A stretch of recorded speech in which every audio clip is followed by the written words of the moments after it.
کہ دوست کیسا ہونا چاہیے، کس کے ساتھ آپ اٹھیں اور کس کے ساتھ آپ بیٹھیں.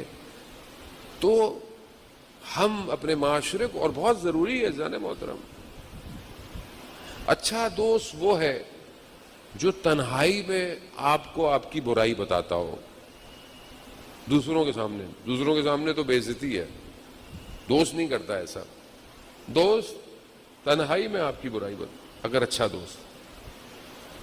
دوست برائی کو پہلے سے آپ کے لیے نشاندہی کرتا ہے.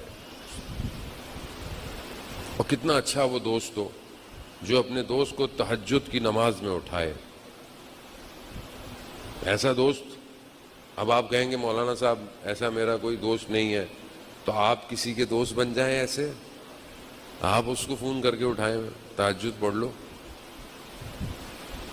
تو کچھ حدیثیں ہیں جو میں آپ کی خدمت میں، پہلی حدیث جو ہے وہ حضرت لقمان کی ہے. حضرت لقمان کہ جن کے لیے پروردگار نے قرآن میں سورہ نازل کیا ہے، ان کی جو ہے وہ انہوں نے اپنے بیٹے کو نصیحتیں کی ہیں.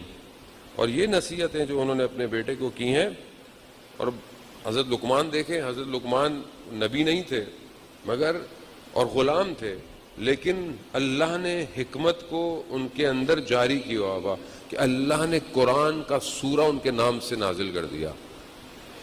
یعنی آپ اگر اپنے اندر اتنی ایبلٹی پیدا کر دیں تو پھر آپ کا ذکر قیامت تک ہو سکتا ہے. جیسے حضرت لقمان جو ہے وہ اپنے بیٹے کو نصیحت کرتے ہیں کہ یا بنیا جالس العلماء وزاحمہم برکاتک، کہ اے میرے بیٹے عالموں کے ساتھ، دانشمندوں کے ساتھ، علماء کے ساتھ بیٹھا کرو اور دو زانو ہو کے بیٹھا کرو. کیونکہ اللہ تعالیٰ ان کے وجود کی وجہ سے تمہارے دل پر حکمت کا نور زندہ کر دے گا. اب ہم میں سے کتنے لوگ علماء کے پاس بیٹھتے ہیں، یا عالم یا دانشمند اچھے پڑھے لکھے لوگوں کے پاس کتنا ہم ادھر ادھر گزارتے ہیں. تو اب آپ بولیں گے مولانا صاحب علماء کہاں سے لائیں، اتنے سارے سب بیٹھے ہیں. نہیں، جہاں آپ رہتے ہیں، جہاں آپ نماز پڑھتے ہیں وہاں علماء ہیں. ہفتے میں ایک دن جمعے کی نماز پڑھنے جاتے ہیں، شب جمعہ دعائے کمیل پڑھنے جاتے ہیں. خوب تھوڑی دیر بیٹھ سکتا ہے آدمی. بیٹھنے کے ساتھ ان کے وجود کی برکت کی وجہ سے انسان کے قلب کے اندر نور جاری ہو سکتا ہے. کیسے؟ وہ بیان کرتے ہیں کہ ایسے دل زندہ ہو جائے گا جیسے زمین بارش کے بعد زندہ ہو جاتی ہے. ایک ہم نشینی، اچھے علماء، اچھے دوست، اچھے پڑھے لکھے، ہو سکتا ہے بہت عالم نہ ملیں آپ کو، لیکن ایک اچھی شخصیت ہو، اس کے ساتھ بیٹھیں، سیکھیں اور دو زانوؤں کے احترام کے ساتھ بیٹھیں.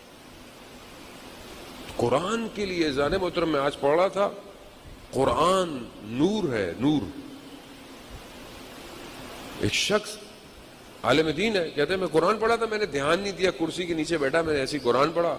میں نجف میں مولا امیر کے حرم میں زیارت کرنے چلا گیا. جیسے ہی میں ذہن میں پہنچا تو میری ملاقات آیت اللہ قاضی طباطبائی سے ہوئی. انہوں نے بغیر کچھ پوچھے، بغیر کچھ مقدمے کے مجھے فوراً کہا کہ قرآن کی تلاوت کرتے وقت ادب کا خیال رکھا کرو.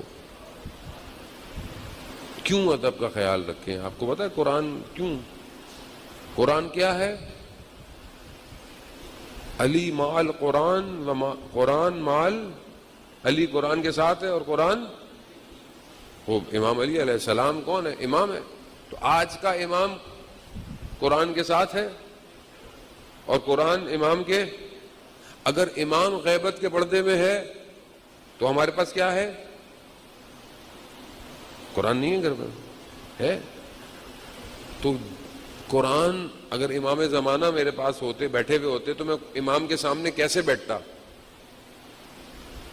امام کا کیسے ادب کرتا؟ تو کیا میں قرآن کا بھی ویسے ہی ادب کر رہا ہوں کیا؟ ابھی امام تو نہیں ہے نا، قرآن تو ہے. میں امام کو دیکھنا چاہتا ہوں، مولانا صاحب وظیفہ دے دیں کوئی وظیفہ. آیت اللہ عظمہ بہجت سے کسی نے پوچھا کہ امام زمانہ کو دیکھنا چاہتا ہوں، کیا کروں؟ انہوں نے کہا قرآن ہے، کہا وہاں قرآن کو کھولو اور دیکھو۔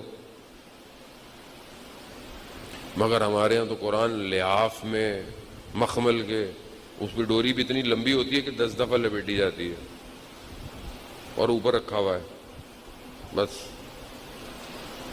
عزیزان محترم، قرآن نور ہے، نور۔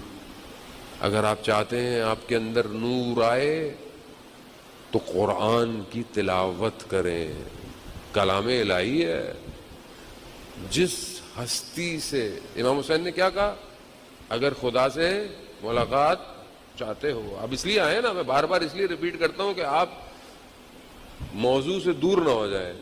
امام نے کیا فرمایا کہ خدا سے ملاقات چاہتے ہو، جس شخص سے آپ ملنا چاہتے ہیں، کیا آپ اس کی باتیں سننا پسند نہیں کریں گے؟